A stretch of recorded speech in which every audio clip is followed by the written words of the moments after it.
A kú dédé àsìkò yìí, yóò dára fún wa lágbára Ọlọ́run.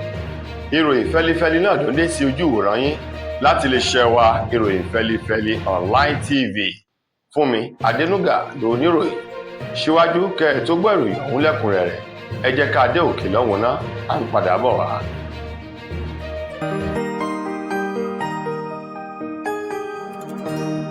Ìròyìn fẹ́lifẹ́li TV, àjààbálẹ̀ làwọn ìròyìn ti wà, máa wò lóòrèkóòrè.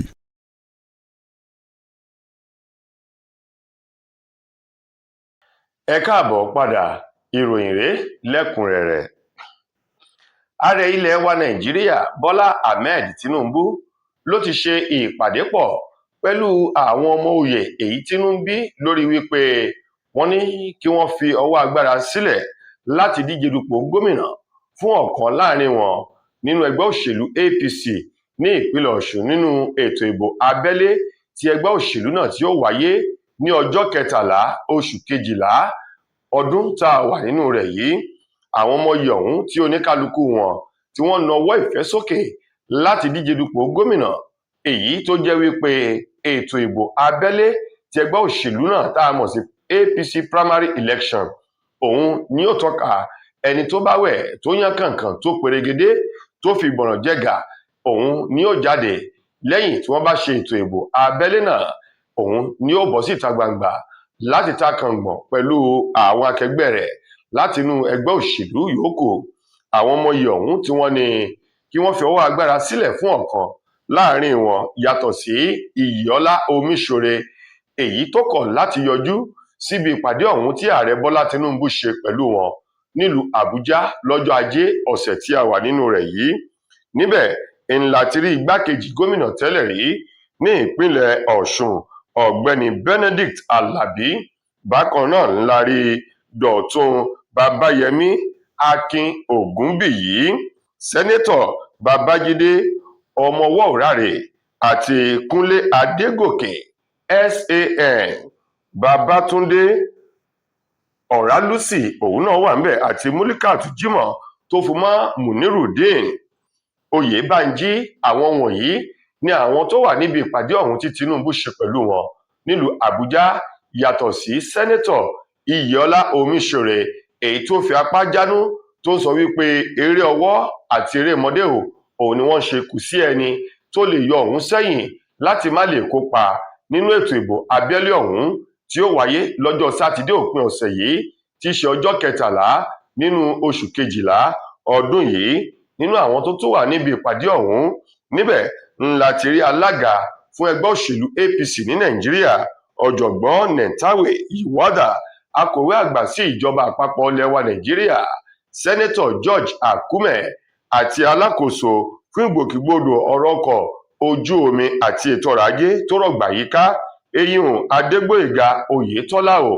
Àwọn wọ̀nyí ló wà níbi ìpàdé ọ̀hún èyí tí ààrẹ Bọ́lá Ahmed Tinubu ṣe pẹ̀lú wọn nílùú Àbújá. Gómìnà ìpínlẹ̀ Ọ̀ṣun Adémọ́lá Adélékè ló ti ní kò sí ẹni tó lè gbàkàtà lọ́wọ́ akítì, ẹnikẹ́ni ò lè gbálé baba ọmọ lọ́wọ́ ọmọ. Ó ní lórí ijó òun tí òun máa ń jó láti fi yin Ọlọ́run ni, kò sí nǹkan kan èyí tó rọ̀ mọ́ ju wípé òun fi ijó ọ̀hún òun fi yin Ọlọ́run, òun sì fi mọ rírì oore Olúwa nínú ayé òun, léyìí tí ijó náà kò lápá kankan tó burú nínú iṣẹ́ òun, tó kò sì dá iṣẹ́ òun dúró láti má lè ṣe ojúṣe òun gẹ́gẹ́ bí gómìnà ní ìpínlẹ̀ Ọ̀ṣun. Gómìnà Adélékè èyí tó sọ̀rọ̀ yìí lórí iléeṣẹ́ móhùnmáwòrán kan níbi tí wọ́n ti ń fi ọ̀rọ̀ wá lẹ́nu wò àti ojúwòye rẹ̀ sí ọ̀rọ̀ èyí tí obìnrin àkọ́kọ́ lẹ́yìn tí ṣe ìyàwó ààrẹ ọ̀rọ̀ àbùkù èyí tó sọ sí ní Ilé Ifẹ̀ ní ìpínlẹ̀ Ọ̀ṣun níbi ayẹyẹ ọdún 10 ti Ọọ̀ni Ilé Ifẹ̀ Ọba Ògúnwùsì kejì Ọ̀jájá kejì.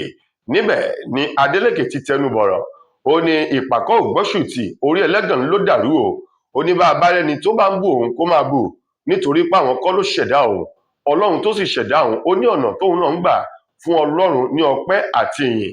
Ó ní nípa ijó jíjó àti orin kíkọ, ó ní òun lòún fi fún Ọlọ́run nítorí wípé ọpẹ́ ìyẹ̀ ni Olúwa ló lè gbà lọ́wọ́ ẹni, kò lè gba oúnjẹ kankan.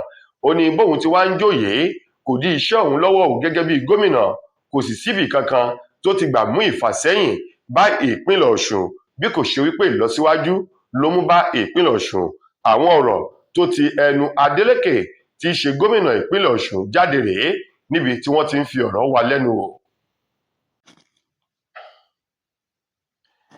Ṣé Yorùbá bọ̀ wọ́n ní ọ̀nà tá a bá ń tọ̀ tá a bá dẹ̀yìn á délẹ̀ àṣeyọrí lọ́jọ́ kan, àti wípé ọ̀nà náà kò ní wu koríko. Ẹgbẹ́ òṣèlú PDP lórí awuyewuye tó ń bẹ nínú ẹgbẹ́ òṣèlú náà, èyí tó ti mú ẹgbẹ́ òṣèlú PDP ọ̀hún kó dá sí méjì, tí ọ̀tún ti gba ọ̀tún tí òsì náà sì ti gba òsì báyìí. Alága èyí tí wọ́n yàn fún ẹgbẹ́ òṣèlú náà níbi ìpàdé àpérò wọn èyí tó wáyé nílẹ̀ Ìbàdàn lùlù ìpínlẹ̀ Ọ̀yọ́ ní ọjọ́ 15 àti ọjọ́ 16 oṣù kọkànlá ọdún 2025 yìí, èyí lábẹ́ alága tuntun èyí tó ń léwájú àwọn ìgbìmọ̀ àmúṣẹ́yá nínú ẹgbẹ́ òṣèlú náà, èyí ọ̀gbẹ́ni Tàmínù Tùràkì, tó ń ti àwọn tí wọ́n yàn sí ipò. Àwọn mà ló ti rí ojú rere àwọn alága ìjọba ìpínlẹ̀ gbogbo fún ẹgbẹ́ òṣèlú PDP.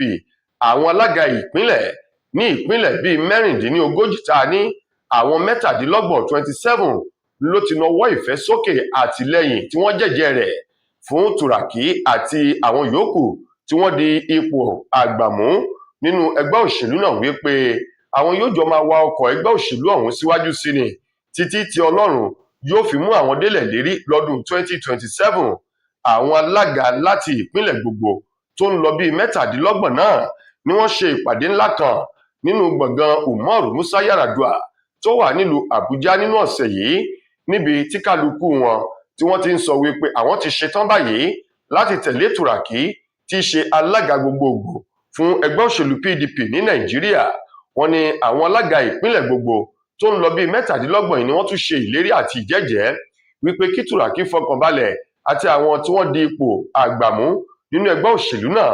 Wọ́n ní iná ilé lọmọ ẹranko àwọn tó kù yóò yá ní ìkẹyìn, wípé láìpẹ́ láì jìnnà àwọn tó kù náà yóò darapọ̀ mọ́ wọn láti jọ fi ọwọ́ sowọ́pọ̀ mú ẹgbẹ́ òṣèlú PDP padà sí òkè ìgbà ọ̀tun èyí tó wà láti ọdún tí wọ́n ti dá sílẹ̀, tí wọ́n sì ní àfojúsùn wípé ọdún 2027 nínú ètò ìbò gbogbogbò ẹgbẹ́ òṣèlú PDP yóò rí ọwọ́ mú ní ipò èyí tí ó mú ìlọsíwájú bá orílẹ̀-èdè Nàìjíríà. Ó kéré tán èèyàn 2 ni wọ́n ní ó jẹ́ lọ́rọ̀ bá nípè níbi ìkọlù àwọn ọmọ ẹlẹ́gbẹ́ òkùnkùn èyí tó wáyé ní agbègbè Ìkọ̀tà Lẹ́kì Àjà ní ìpínlẹ̀ Èkó nínú ọ̀sẹ̀ èyí tá a wà nínú rẹ̀ yìí.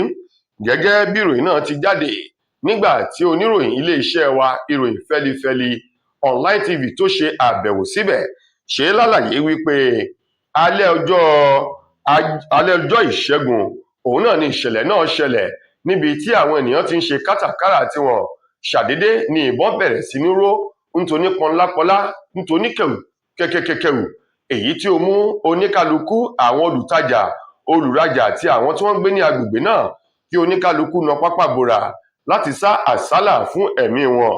Nígbà tí ohun gbogbo yóò padà bọ̀ sípò, tí àwọn oníṣẹ́ ibi ọ̀hún tí wọ́n yìnbọn sókè tí wọ́n ó lọ, wọ́n ní àwọn ọkùnrin àgbàlagbà 2 èyí ni wọ́n rí nínú àgbàrá ẹ̀jẹ̀. Gẹ́gẹ́ bí ìròyìn náà èyí tí wọ́n fi léde wàyí iléeṣẹ́ ọlọ́pàá tó ń bẹ ní agbègbè Ìkọ̀tà Àjà Lẹ́kì ti bẹ̀rẹ̀ wádìí láti mọ àwọn amòòkùnṣìkà èyí tó sá pamọ́ sínú òkùnkùn tí wọ́n ta ọfà sínú ìmọ́lẹ̀. Oṣojú mi kòró kan èyí tó bá aṣojú kọ̀ròyìn iléeṣẹ́ wa sọ̀rọ̀ sọ wípé àwọn ọmọ ẹlẹ́gbẹ́ òkùnkùn ló ń bẹ nínú ìkọlù àti ìṣekúpani àwọn 2 tí wọ́n ṣubú, ṣùgbọ́n láti mọ̀ bóyá àwọn 2 tí ìbọn tó rán lọ sí ọ̀run àrèmábọ̀ yìí bóyá ọmọ ẹlẹ́gbẹ́ òkùnkùn ni wọ́n. Iléeṣẹ́ ọlọ́pàá ìpínlẹ̀ Èkó ti bẹ̀rẹ̀ ìwádìí lọ́wọ́ yìí. Lákòótán nínú ìròyìn wa fún tòní, ọ̀kan nínú àwọn gbajúgbajà adẹ́rìn-pòṣónú nílẹ̀ wa Nàìjíríà, Clint Dadrunk ló ti sọ ìdí tí òun fi iṣẹ́ orin sílẹ̀ darapọ̀ mọ́ iṣẹ́ àwàdà ní ṣíṣe.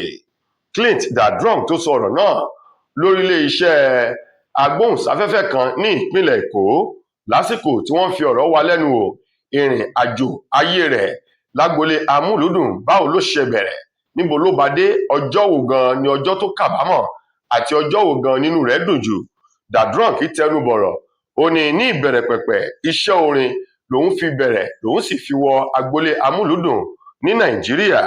Ó ní nígbà tó ń wà nílé ẹ̀kọ́ gíga kan tó wà ní ìpínlẹ̀ Enugu, eyín Institute of Management Technology IMT lọ́dún náà lọ́hùn-ún, ó ní òun jẹ́ ọ̀kan nínú àwọn gbajúmọ̀ akẹ́kọ̀ọ́ nínú ilé ẹ̀kọ́ náà látàrí orin èyí tí òun kọ. Ó ní kò pẹ́ lọ́dún náà lọ́hùn-ún ní Innocent Idibia tí gbogbo èèyàn mọ̀ sí Two-Face Two-Baba lòun náà rí ìwé láti wọ inú ilé ẹ̀kọ́ náà tó sì darapọ̀ mọ́ wọn. Ó ní òun rántí lọ́dún náà lọ́hùn-ún tí àwọn ṣe ayẹyẹ kan tó sì jẹ́ pé ní ọ̀pọ̀lọpọ̀ òun lòun máa ń kọ orin fún èyíkéyìí ohun tí wọ́n fẹ́ ṣe nínú ọgbà ilé ẹ̀kọ́ náà. Ó ní kò pẹ́ tí Two-Face darapọ̀ mọ́ wọn nínú ilé ẹ̀kọ́ ọ̀hún gẹ́gẹ́ bí akẹ́kọ̀ọ́. Ó ní wọ́n ṣe ayẹyẹ kan èyí tó jẹ́ wípé àwọn akẹ́kọ̀ọ́ pọ̀ bíbà tó sì jẹ́ wípé Two-Face lẹni tó kọ́kọ́ kọ orin síwájú òun. Ó ní níbẹ̀ lòun ti fárígá dìde kúrò nínú gbọ̀ngàn ibi ayẹyẹ náà tí àwọn èèyàn sì sáré tẹ̀lé òun láti bẹ̀ òun kóun padà wá. Ó ní òun rí ohun tó jáde lẹ́nu Two-Face, ẹ̀rù bà òun wípé ǹjẹ́ òun lè kọ orin tí ó dùn báyìí mọ́ láláìmọ̀ wípé ọ̀lànà ọ̀tọ̀ọ̀tọ̀ ní orin kíkọ. Ó ní ọ̀nà tí Two-Face gbé tiẹ̀ gbà ó yàtọ̀ sí ti tòun. Ó ní lọ́jọ́ náà òun ò kọrin kóun má bàa fira òun ṣẹ̀ sí. Nígbà tí Dadrunk délé, Dadrunk ni lòun gbéyẹ̀wò sọ́tún gbéyẹ̀wò sósì wípé òun yóò fi iṣẹ́ orin kíkọ sílẹ̀ kí òun tẹ̀síwájú ní ìlànà míì. Dadrunk ni ohun tó mú òun wọ agboolé amúlùúdùn rèé, ṣùgbọ́n tó jẹ́ wípé ìlànà ẹ̀fẹ̀ ṣíṣe tá a mọ̀ sí kọ́mẹ́dì òun lòun yàn láàyò láti ìgbà yìí. Lákòótán nínú ọ̀rọ̀ Clint Dadrunk, ó ní láti ìgbà tóun ti ń ṣe àwàdà òun ò fi ọjọ́ kan kábàámọ̀ rí. Yálà òun dúpẹ́ fún Ọlọ́run tí Ọlọ́run tó tètè fi ọ̀nà wọn òun nínú ìlànà ohun tí ó fi jẹ́ ènìyàn nínú ayé, gẹ́gẹ́ bí ọ̀rọ̀ tó ti ẹnu Clint Dadrunk jáde níbi ìfọ̀rọ̀wánilẹ́nuwò èyí tí wọ́n ṣe fún un. Tó ẹ̀yin ará, wọ́n ní mọ̀ọ́dé mọ̀ọ́gẹ̀ ìpéǹpé ojúbà yín là láfìlà, bó bá ti ń kọjá bẹ́ẹ̀ yóò máa di baba ṣé ò sí nǹkan. Ìròyìn wa kò ní jù báyìí lọ fún tòní. Ẹ tún pàdé wa ní ìgbà míì nígbà tẹ́ máa gbọ́ tòròyìn míì. Fúnmi Adénúgà lẹni tó mú ìròyìn wá sí ojú ìwòran yín. Ẹ ṣeun fún ìtẹ́tísí wa. Ire o.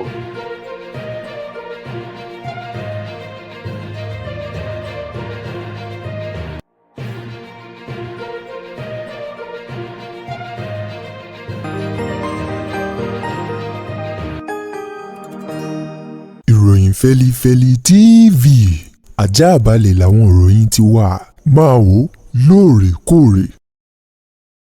Mo kí gbogbo ojú tí wò mí ti ń gbọ́ mi jákèjádò orígun mẹ́rẹ̀ẹ̀rin àgbáyé. Orúkọ mi ni Ambassador Àkànfẹ́ Ìwò tí mo jẹ́ agbẹnusọ fún iléeṣẹ́ X2 Ultimate Herbal International Limited. Níléeṣẹ́ wa bí láti màmọ̀ dájú nǹkan kan tí eléyìnbó ń pè ní health is wealth, ìlera lọ́rọ̀. Kì í ṣàfẹnujẹ́ nìkan tá a bá ń gbọ́ ní sétí, torí gbogbo lọ́gbọ̀n àwọn èèyàn ni wọ́n ń kojú àìsàn tí a pè ní ìfúnpá gíga. Ìdí nìyí tí iléeṣẹ́ X2 Ultimate Herbal fi ṣètò oògùn ìfúnpá gíga fún ní powder àti ní olómi.